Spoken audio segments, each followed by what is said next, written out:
Hello friends, आइए इस video में हम लोग एनटीए नेट की इकाई 3 में रखे गए प्रकरण प्लेटो और उनके सिद्धांत को यहाँ पर देख लेते हैं। चलिए शुरू करते हैं। प्लेटो का जन्म ईसा पूर्व 428 में हुआ था। ये सुकरात के शिष्य थे। यह निश्चित नहीं कि इनका जन्म एथेंस में हुआ था या एजिना में। इनका मूल नाम अरिस्तोक्लीस था, गुरु प्रदत्त नाम प्लातोन था और अरबी फारसी नाम अफलातून था। इनके कुल 36 ग्रंथ माने जाते हैं, जिनमें 23 संवाद और 13 आलेख या पत्र हैं। प्लेटो काव्य मीमांसक न होकर दार्शनिक एवं राजनीतिज्ञ थे। काव्य शास्त्र पर इन्होंने अलग से नहीं लिखा, वरन राज्य शास्त्र पर विचार करते हुए ही उन्होंने प्रायः कवि, कलाकार और उनकी कलाओं पर अपना मत प्रकट किया है।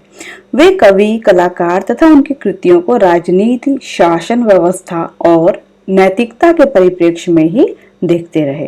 प्लेटो के विचार से कवि तर्क रहित होकर आवेश और भावनाओं से अपनी रचना करता है, अतः वे रचनाएं वैज्ञानिक नहीं होती और समाज को उत्तेजित कर उसे अनैतिक और अनुशासनहीन बनाती हैं। इस प्रकार उनकी कृति वांछनीय नहीं। प्लेटो दैवी प्रेरणा पर विश्वास करते थे। उनके विचार से इतिहास की महत्वपूर्ण घटनाओं के पीछे दैवी प्रेरणा काम करती है। कवि भी दैविक प्रेरणा के वशीभूत होकर ही काव्य रचना और कलाकार कला की सृष्टि करता है। उनका विचार है कि कवि के भीतर नई भावना और भावावेश कला से नहीं वरन दैवी प्रेरणा से आविर्भूत होता है। उत्कृष्ट काव्य उच्च भावनाओं, उच्च विचारों और ज्ञान का संचार करता है, अतः वह समाज के लिए उपयोगी होता है। इसके विपरीत निम्न कोटि का काव्य अपने सामाजिक उत्तरदायित्व को नहीं निभाता और समाज में अनैतिकता और भ्रष्टाचार को फैलाता है। तो फ्रेंड्स, यहाँ पर हम लोगों ने देखा प्लेटो का संक्षिप्त परिचय और उनका जो विचार है कवि के प्रति, कविता के प्रति, वो उतना अच्छा नहीं है। ठीक है, वो सिर्फ उपयोगिता की दृष्टि से ही देखते हैं कि कविता जो है वो उपयोगी है या नहीं।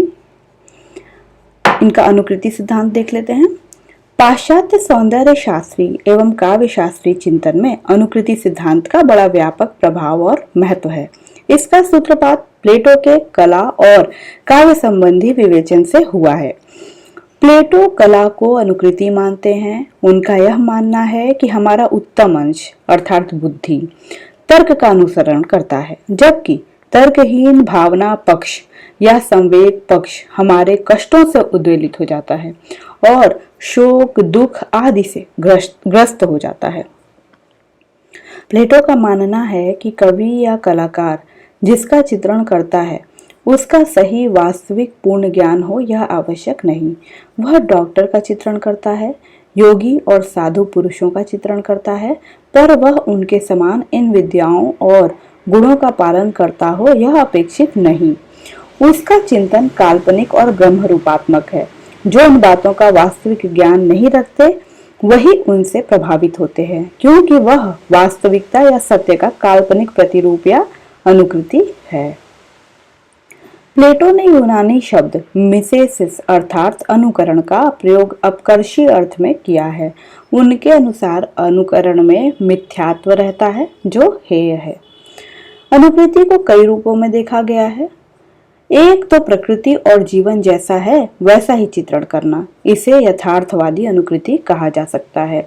दूसरा, अपनी भावना के अनुरूप गृहीत स्वरूप का चित्रण करना, इसे भाववादी अनुकृति कहा जा सकता है। और तीसरा, जैसा है उसका कुछ रूप लेकर उसके साथ जैसा होना चाहिए वैसा चित्रण करना, इसे आदर्शवादी रूप कहा जा सकता है। तो ये जो तीनों है ये तो इसके नाम से ही स्पष्ट है कि कोई चीज कैसी होनी चाहिए की बात हो रही है, तो यहाँ पे आदर्शवाद हो गया। कोई चीज अपनी भावना के अनुरूप अगर आप उसको रूप दे रहे हैं, उसको लिख रहे हैं, तो वो भाववादी अनुकृति हो गई। और अगर आप जैसा है वैसा ही बिल्कुल चित्रण कर रहे हैं तो वो यथार्थवादी हो गया, तो नाम के अनुरूप है। अतः प्लेटो की मान्यता यह है कि कवि या कलाकार का चित्रण वास्तविकता और सत्य से तिगुना दूर होता है, क्योंकि वह वास्तविक सत्य की अनुकृति है। उनका विचार है कि ईश्वर ही सत्य है, उसने एक अखंड सत्य की रचना की जो मानसिक है। प्रकृति या सृष्टि उसकी अनुकृति या प्रतिरूप है। यानी कि पहला सत्य ईश्वर है और दूसरा प्रकृति जो उसकी अनुकृति है। कलाकार और कवि का प्रेरक तत्व जीवन और प्रकृति है जो ईश्वर ने वास्तविक सत्य के अनुरूप बनाई है। अतः कवि और कलाकार की रचना सत्य से तिहरे आवरण में है, तिगुनी दूरी पर है, इसलिए उसका महत्व दार्शनिक सत्य से घटकर है। तो फ्रेंड्स, पूरा ओवरऑल जो इनका अनुकृति सिद्धांत है वो इसी पैराग्राफ में ही समाहित है कि वो यही मानते हैं कि सत्य से तिहरे आवरण में है, अर्थात पहला सत्य तो ईश्वर को मानते हैं, ईश्वर की अनुकृति प्रकृति हो गई, ठीक है, और उसके बाद प्रकृति को देख करके या प्रकृति में आकर के ही कवि जो है अपनी रचना करता है, तो वो तीसरे आवरण पे हो जाता है। तो मेन जो इनका अनुकृति सिद्धांत है वो इसी आधार पर है, सत्य से तिगुनी दूरी पर इन्होंने माना है। क्यों माना है वो यहाँ इस पूरे पैराग्राफ में क्लियर हो रहा है। पहला सत्य ईश्वर को मानते हैं, दूसरा प्रकृति है, और तीसरे नंबर पे जो कवि रचना कर रहा है उसकी बात हो रही है इस वजह से। और चूंकि वो अनुकृति है तो इस वजह से उसका महत्व दार्शनिक सत्य से घटकर है। आगे है, प्लेटो के लिए कला और साहित्य की कसौटी आनंद एवं सौंदर्य ना होकर उपयोगितावाद थी। वह कहते थे कि एक गोबर से भरी हुई टोकरी भी सुंदर कही जा सकती है यदि वह अपना कोई उपयोग रखती हो, अन्यथा एक स्वर्ण जड़ित चमचमाती हुई ढाल भी असुंदर है यदि वह उपयोग की दृष्टि से महत्वहीन हो। प्लेटो प्रत्ययवादी या आत्मवादी दार्शनिक थे। तो फ्रेंड्स, इस टाइप की लाइन जो होती है ना, ये हम लोग को बिल्कुल बहुत ध्यान से दिमाग में बैठा लेनी चाहिए कि वो कैसे दार्शनिक थे, क्योंकि कभी ऐसा आ गया कि प्लेटो के संबंध में इसमें से कौन सी बात सही है या नहीं सही है, तो इस टाइप की कोई लाइन उठा करके दे देगा कि प्लेटो प्रत्ययवादी या आत्मवादी दार्शनिक थे, तो ये सच है नहीं सच है, तो ये चीज हम लोग अगर पढ़े रहेंगे तो ध्यान में आ जाएगा। इनके दर्शन के मुख्य विषय निम्नलिखित हैं। प्रत्यय सिद्धांत है, आदर्श राज्य है, आत्मा की अमरत्व सिद्धि है, सृष्टि शास्त्र है और ज्ञान मीमांसा है। यानी कि जो इनका दर्शन है मुख्यतः इन 5 चीजों पर इन्होंने बात की है। तो इन्होंने अलग से कुछ कवि ववि के बारे में विचार किया नहीं है, सिर्फ अपने जो वो राजनीतिक थे, दार्शनिक थे, उसके आधार पर उन्होंने सारी बातें बोल दी कि कविता उपयोगी होनी चाहिए और इस तरीके की, उसमें आनंद का कोई महत्व नहीं है। तो इस वजह से ये सारी चीजें सच है भी नहीं। आगे है, प्लेटो ने अपने इयोन नामक संवाद में काव्य सृजन प्रक्रिया या काव्य हेतु की चर्चा की है। इन्होंने ईश्वरीय उन्माद को काव्य हेतु स्वीकार किया है। तो हेतु का मतलब होता है कारण, काव्य को रचने का कारण काव्य हेतु कहलाता है, ठीक है। तो इन्होंने क्या कारण माना है काव्य को रचने का, तो हम लोगों ने ऊपर भी पढ़ा था, दैवी प्रेरणा को माना है, तो ईश्वरीय उन्माद को माना है। तो ये सारे शब्द एक ही चीज को इंडिकेट करते हैं। ईश्वरीय उन्माद भी आ जाए कि जैसे अगर आ जाए कि प्लेटो ईश्वरीय उन्माद को काव्य हेतु मानता था, इस टाइप की लाइन आ जाए तो हाँ, ये लाइन सही है, ठीक है।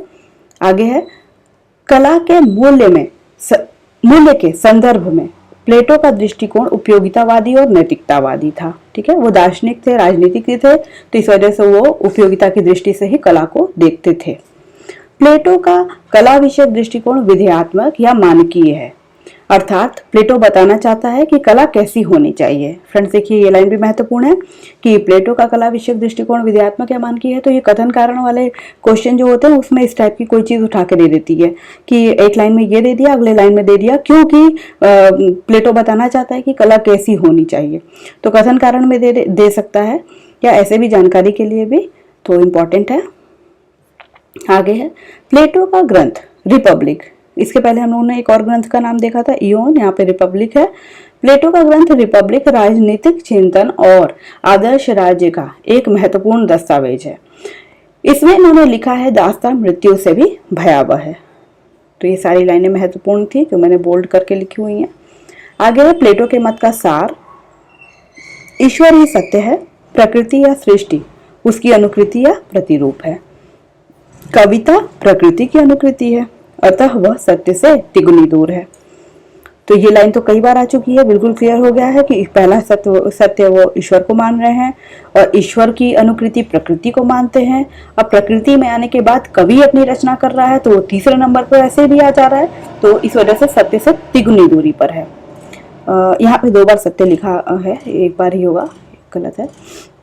आगे कविता भावों का उद्वेलन कर व्यक्ति को कुमार्गगामी बनाती है। ये इनका मत है, इनका विचार है, ऐसा है नहीं बट ये इनका विचार है।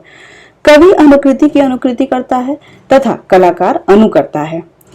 कलाकार का सत्य तक पहुंचना संभव नहीं है। कला सत्य से त्रिधा अपेत है। ठीक है, तो ये सारे शब्द हम लोगों को बिल्कुल ध्यान में रखने चाहिए। त्रिधा अपेत शब्द इस टाइप के एग्जाम में कभी भी सिंपल से शब्द नहीं उठाए जाते हैं, कठिन ही उठाए जाते हैं, तो ये सब हम लोग को पढ़े रहना चाहिए। आगे है काव्य की कसौटी सदाचार और उपयोगिता है, ऐसा ये मानते हैं। आगे कविता अनुपयोगी है, बिल्कुल छोटा सा है, कविता अनुपयोगी है तो प्लेटो मानते ही ऐसा। आगे है निष्कर्ष स्वरूप हम यह कह सकते हैं कि प्लेटो कविता के प्रति असहिष्णु था। वास्तव में वह दार्शनिक एवं राजनीतिज्ञ अधिक था, अतः कविता के प्रति न्याय नहीं कर सका। यही कारण है कि उसकी मान्यताओं का खंडन उसके ही विद्वान शिष्य अरस्तु ने किया और काव्य कला को सर्वोच्च स्थान प्रदान किया। तो फ्रेंड्स, यहाँ पर इनका प्लेटो का जो मत है वो भी हम लोगों का क्लियर हो जाता है, क्यों वो सत्य से तिहरे आवरण में मानते थे और सारी बातें। और एक और चीज़ कि पहले नंबर पे अरस्तु आते हैं, फिर बाद में प्लेटो हैं, और तीसरे नंबर माफ़ करिएगा, पहले नंबर पे इनके जो गुरु हैं सुकरात वो आएंगे, फिर प्लेटो हैं और फिर अरस्तु हैं। तो इस तरीके से हम लोग आगे इसको पढ़ते रहेंगे कि क्रम भी हम लोग को याद हो जाए। क्रम से लगाने के लिए कई बार आ जाता है। तो अगले वीडियो में हम लोग इकाई 3 की जो अगली वीडियो होगी उसमें हम लोग अरस्तु के विवेचन सिद्धांत को देखेंगे। सुनने के लिए धन्यवाद।